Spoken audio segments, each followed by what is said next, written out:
Hello and welcome. Now, following the collapse of a tailing dam at Sinometo's mine in February 2025 on the Copper Belt, newly available information has revealed the extent of hazardous and carcinogenic substances, including arsenic, uranium, and other heavy metals, as well as the immediate and long-term health threats that exposure to these contaminants pose as long as they remain in the environment. Now, beyond the contaminated water and soil, contaminants from the spilled mine tailings may also become airborne, posing a health threat if inhaled. This is according to the U.S. Embassy in Zambia. Now, government has since procured a new consultant to assess the extent of the pollution. Welcome to Climate Check with me, Mary Mwiikisa. We take a short break. On the other side, I will introduce my guest. Now, imagine if trees could provide Wi-Fi. Just how many trees you would plant? Well, they provide oxygen. We definitely cannot do without it. Destruction of nature, such as forests, has led to irreversible climatic changes to our world. Join me as I talk to policy formulators, change makers, and climate change interest groups on Climate Check, weekly on this channel. Now, you are the solution to climate change.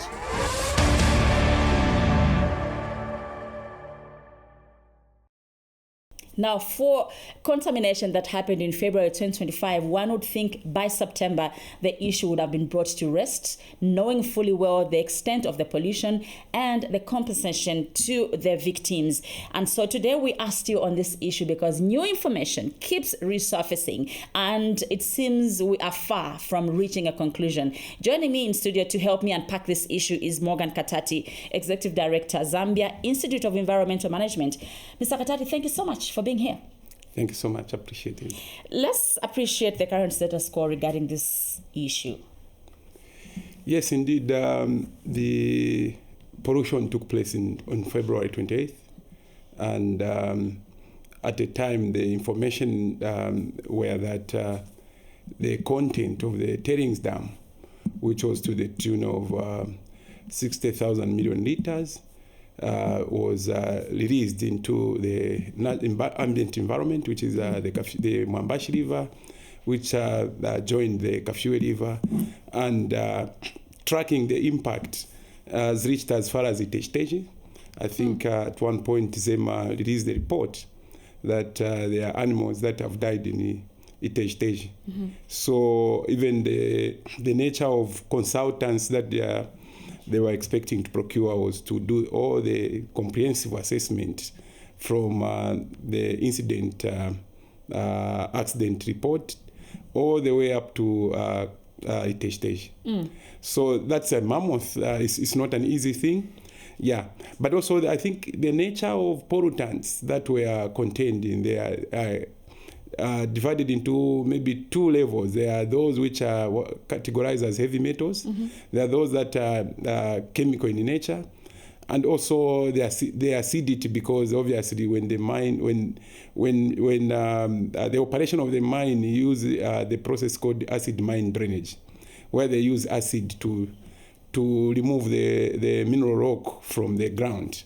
So because of that. There are two phases to the assessment. One of it is to understand the extent to which the water was acidified.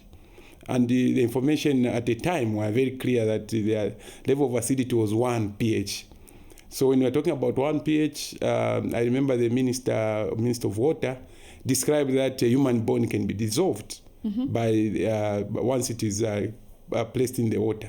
And then we saw that government responded by neutralizing the acid by adding lime. We saw helicopters distributing the lime into the river. But the bigger issue is on the heavy metals. Exactly, yes. Yeah, because those chemical side of things, the water has got some properties of cleaning services. So in chemistry, they are called the dilution factor. So the more the water goes into the same kind of solution, they are able to dilute it to a level of safety. But of course, also the lime also assisted to level up the pH levels to somewhere around 6.2, 6.3, which is normal. But the challenge is the heavy metals. Because when we talk about chemicals like cyanide, so cyanide is capable of reacting with any other thing that it can find in the water to produce what people call as multidentate complex. Okay. So a multidentate complex is whereby cyanide react with, for example, carbonate or aluminium, so it become aluminium cyanide. So that become a complex. A bigger issue. Yes, that's the one which is able to stay longer and create more impact than the actual cyanide itself if it is removed within a reasonable time. What should happen to the victims? Because these are people that live around these communities. Some of them may be afraid for their health already, not knowing what they've been exposed to. But we've heard that some communities in Kalulushi on the Copper Belt have sued the mine for 420 million kwacha for the pollution. And we hope this will be seen up to the end. How should this issue be handled? The victims and the mine and government in between. Yes, indeed. First of all, I mean, like I was alluding to, the first assessment has to be done. That's physical assessment. You collect samples. Second assessment is ecological assessment. The third assessment that should be done is the socio-economic assessment. That is the one that brings out the results of loss of each and every person who are within the riparian region of the river that are affected. Because even if the matter goes to court, there is what we call the burden of proof. Of course, being an issue to do with chemicals, usually there is what we call strict liability. So strict liability is very simple. You don't need to prove injury, depending on the way the case has been, occasioned. If, for example, under strict liability, they say, oh yeah, of course, because we are likely to suffer this, we are therefore want to make you liable for this. But the challenge that may come again at that stage is at the determination of compensation. Okay. Because there you need these assessments. The amount to quantify the amount of damage. Yes, because the court there will request the company to put in the figure, and also the communities, they need to put in the figure, even the same, I don't know whether it's 43 million or whatever, 420 million. Yeah, that has to be quantifiable. Yes, it has to be quantifiable. What is your recommendation to government? How do you want government to handle this matter as civil society? Very briefly. Yes, indeed. I think government is someone who would say struggling to handle the matter. Of course, this is a grand pollution of global importance. What we think that government need to be more transparent. They are trying their best, yes, but the best cannot come by hiding information. We have Section 4 of the Environmental Management Act, which provides a categorization of rights, including right to access to information, meaning the information that ZEMA is keeping need to be released at this stage, even in the phase in which it has been obtained. To the public. Yes, and ZEMA cannot use the power that Zambia police use, for example, when they are in custody of certain information, because ZEMA is not a law enforcement agency, they are a regulator. So that's why the law in Section 4, Part 3 provides that people should have access to information in the custody of ZEMA. Okay. Yes. Mr. Katati, I'd like to thank you so much, and we will continue to have these conversations until this matter comes to a complete rest with all stakeholders happy, if that such a word is befitting. But we hope for a better way out. Indeed. All right, this is Climate Check. I was talking to Mr. Morgan Katati. He is Executive Director for the Zambia Institute of Environmental Management. Very shortly, we'll be delving into food systems. What are food systems, and how can you and I play an active role in ensuring that we not only eat healthy foods, but protect and store our food in the right way? I'll be speaking to Ms. Mutinta Nketani, National Coordinator for the Zambia Alliance for Agroecology and Biodiversity. But before that, our staffer Dominic Davis Chifumbe attended the launch of the Ministry of Green Economy and Environment website launch for children and the youth. This is what happened.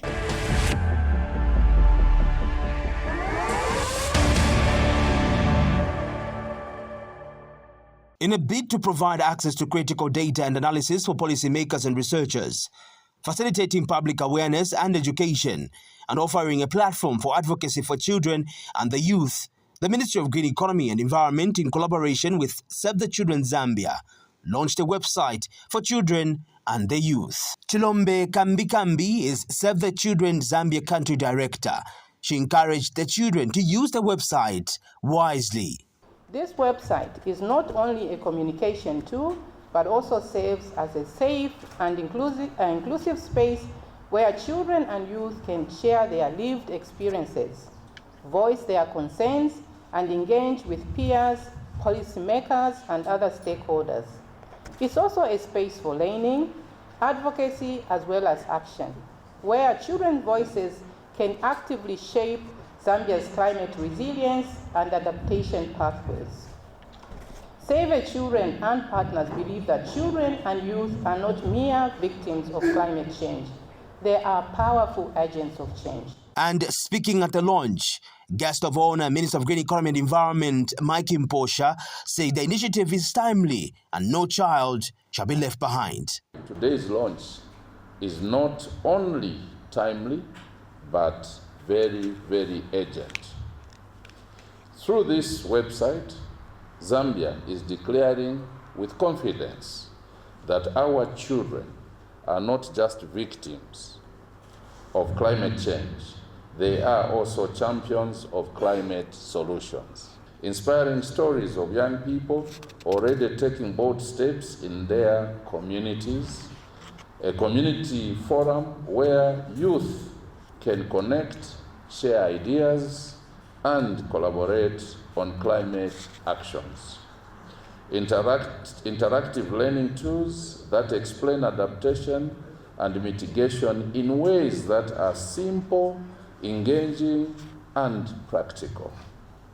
And accessibility features to ensure that no child, whether visually impaired, speech impaired, or otherwise, is left behind. And the children that attended the event appreciated the gesture. I would like to say thank you to the government and to its partners for considering us children and for showing us how much you care by providing us this website. We are currently living in a digital age, and as we all know, us children love using the internet. We are more or less glued to our phones. This website will provide us with a way to safely come across information, provide our own insights, and fully participate in this fight against climate change. Additionally, in terms of content creation, as children, we take center stage. This platform will aid us in making helpful content for our fellow young people. Once again, allow me to say sincerely, thank you. This website is very important because it's going to help a lot of children know about climate change, the effects of climate change, and how to deal with climate change itself. I would encourage them to find time and interact with the website and use it for the intended purpose. Children are uniquely vulnerable to climate change, and addressing this challenge requires such initiatives in order to equip them with knowledge, protect their rights, and ongoing impacts. Dominic Davis Chifumbe, reporting for Climate Check in Lusaka.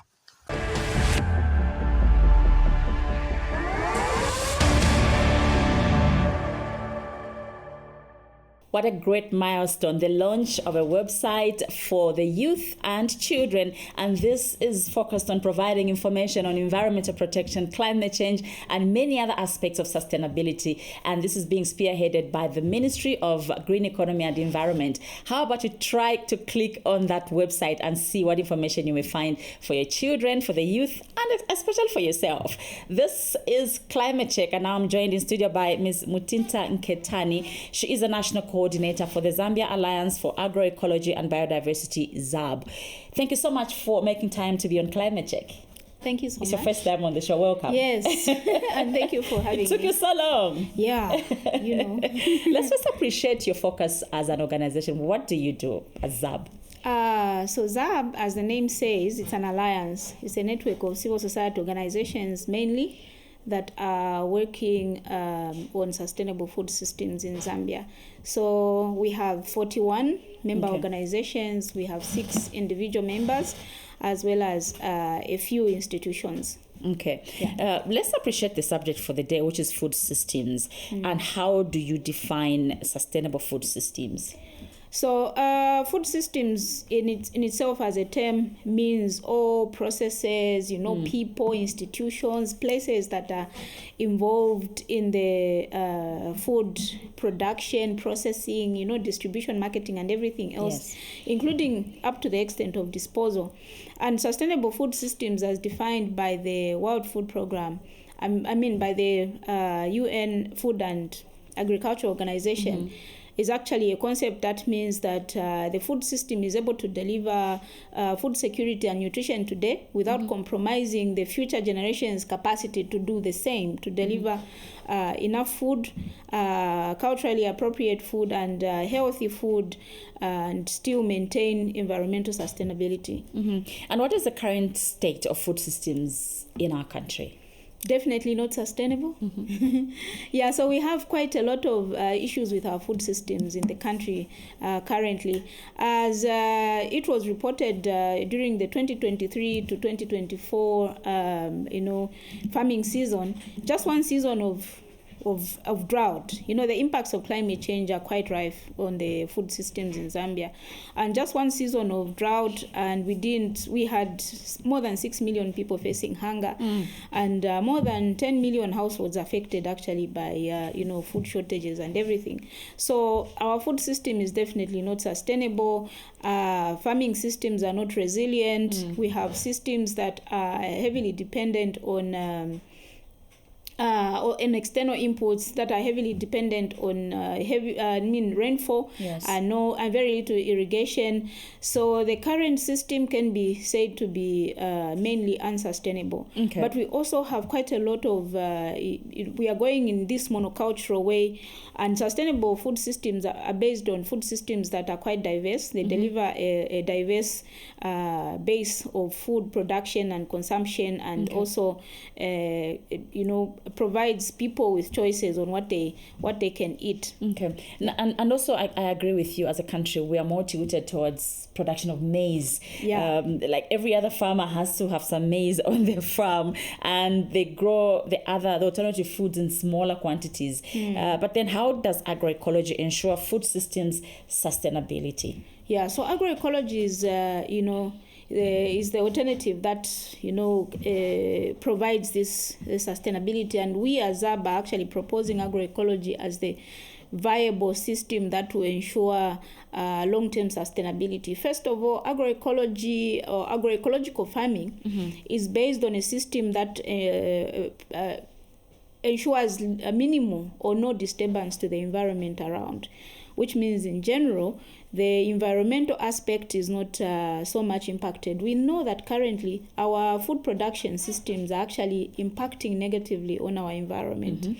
Agriculture is now one of the key contributors to greenhouse gas emissions. It's a key contributor to the loss of biodiversity, our forests, and land use change. But agroecology ensures that there is minimal disturbance to the environment. Agroecology also delivers diverse systems of food, both in terms of production as well as consumption patterns. It also has a social aspect because it links people to their food. It's not the current way where you can just walk in a supermarket and buy, and you don't even know where food is produced, how it is produced, whether it is healthy, whether it is safe to consume at that time.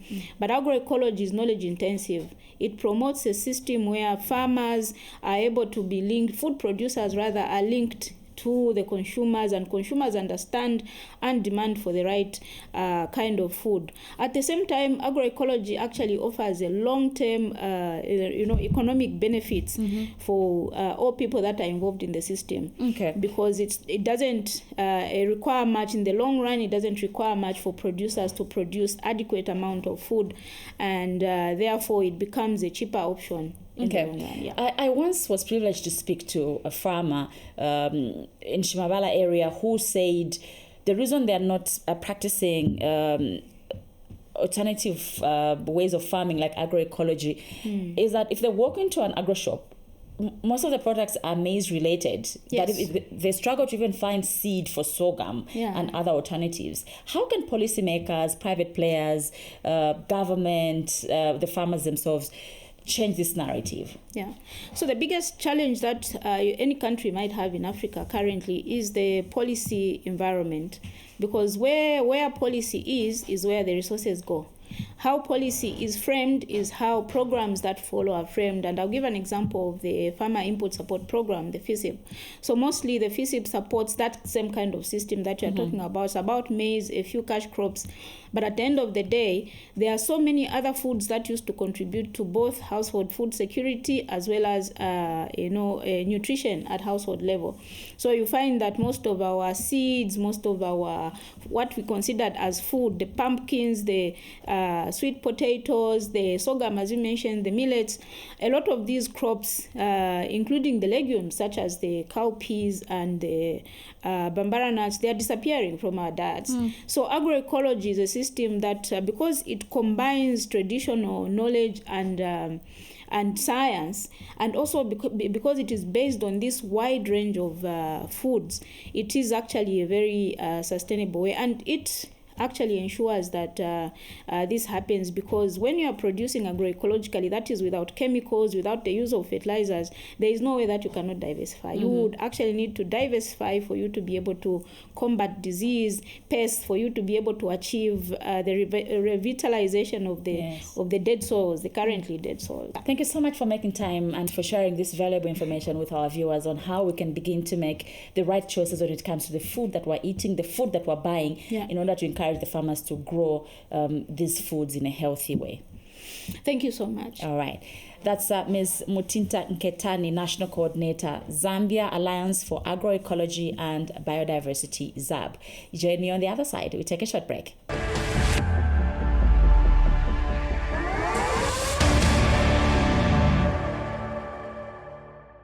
We have come to the end of the episode for this week. Make a date with me next week. Same time, same channel, as we continue to focus on environmental protection, sustainability, and climate action. My name is Mary Mwiikisa. Thank you for watching. Goodbye.